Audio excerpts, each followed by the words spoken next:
तो वह है, लेकिन आराधना वंदना से पहले धुन तर्ज का बड़ा अहमियत न बा। प्रार्थना तो प्रार्थना होला, पूजा तो पूजा होला। सीधा सीधा वो माता रानी से विनती है। का भगत कहता हो, बेरी बेरी करीला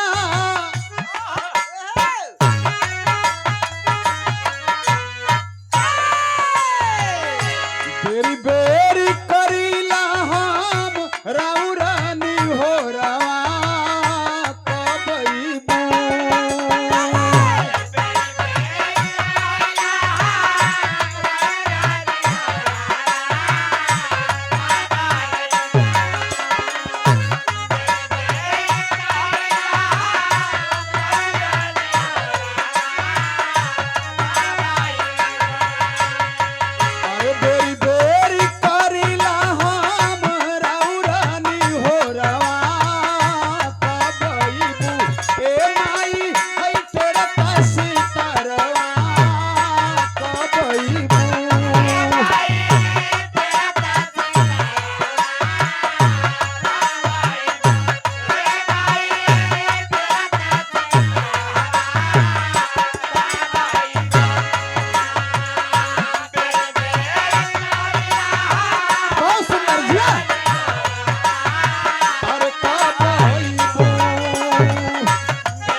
कि हम तो तोहरा बिना ना रह पाइला। हे माई, सुनले बाणी ये दुनिया में तोहार कृपा के मिलल बा। तमाम अनगिनत भक्तन पे तोहार कृपा भइल है। सुनिला की सेवा तन के सपना सजावेलू।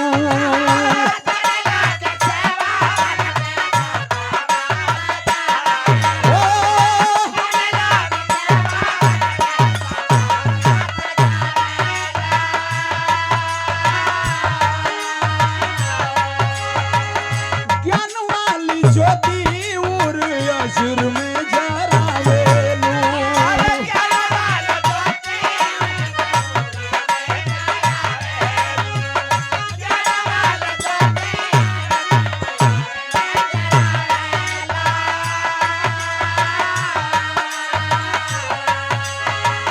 हंसवा पे चढ़ी छोड़ी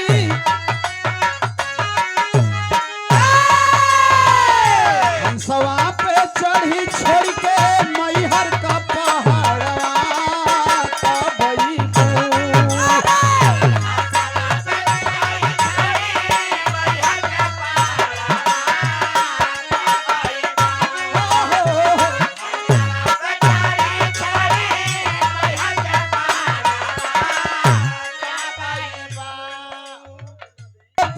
उर अजुर में जरावेलू।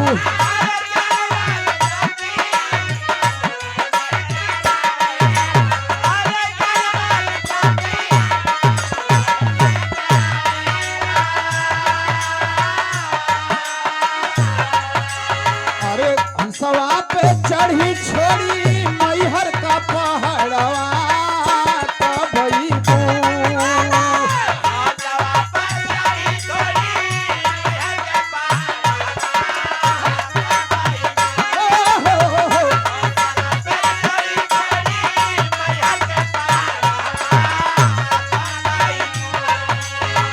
हंसवा पे चढ़ी छोड़ी के मैहर का पहाड़वा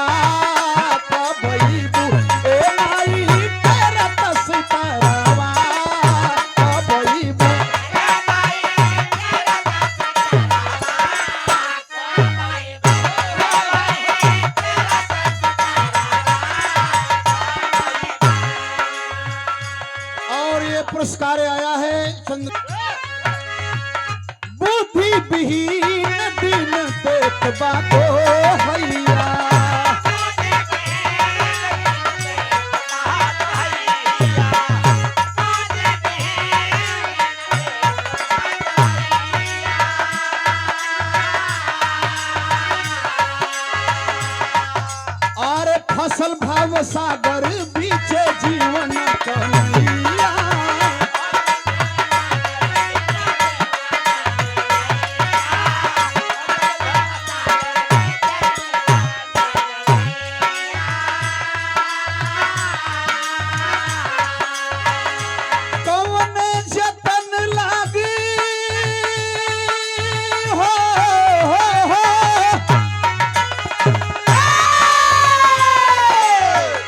कौने जतन लागी है नैया किनारा कोई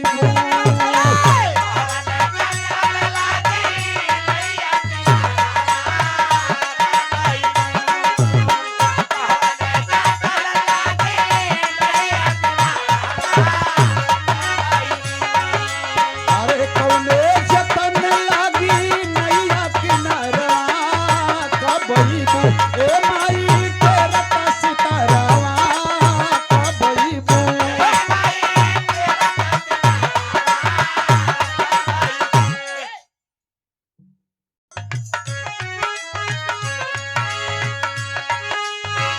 आदि शक्ति देवी है स्वरूपा महारानी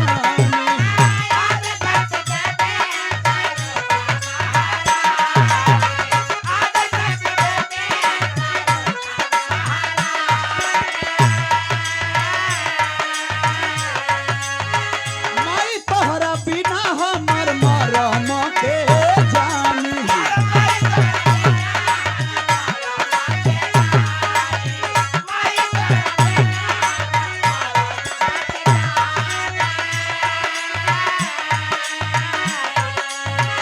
जन्म जन्म से बाला गलाया सरवा कबई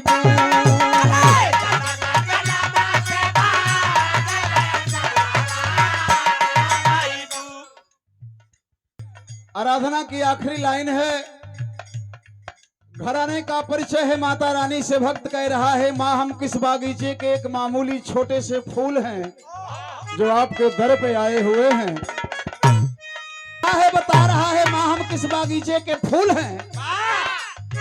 भजल गणेश गुरु लगा के पीरितिया गणेश गुरु लगा के पीरितिया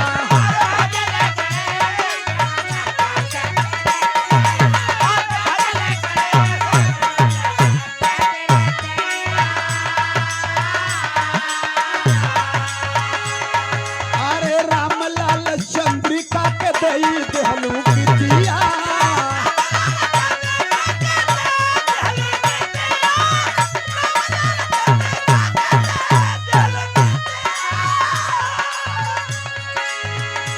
पंचदेव रामा कवि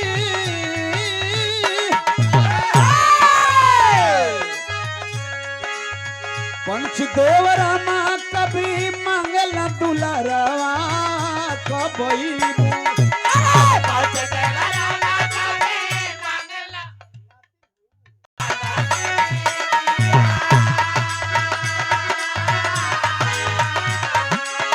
रामलाल चंद्रिका के दई दिहलू बिटिया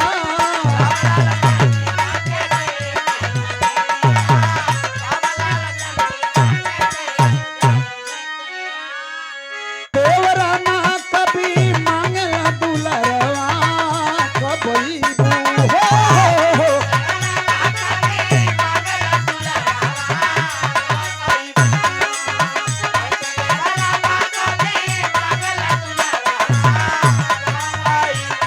पंचदेव रामा कभी मंगल दुलारवा कबई ए मैया अरे तेरा सितारवा कबई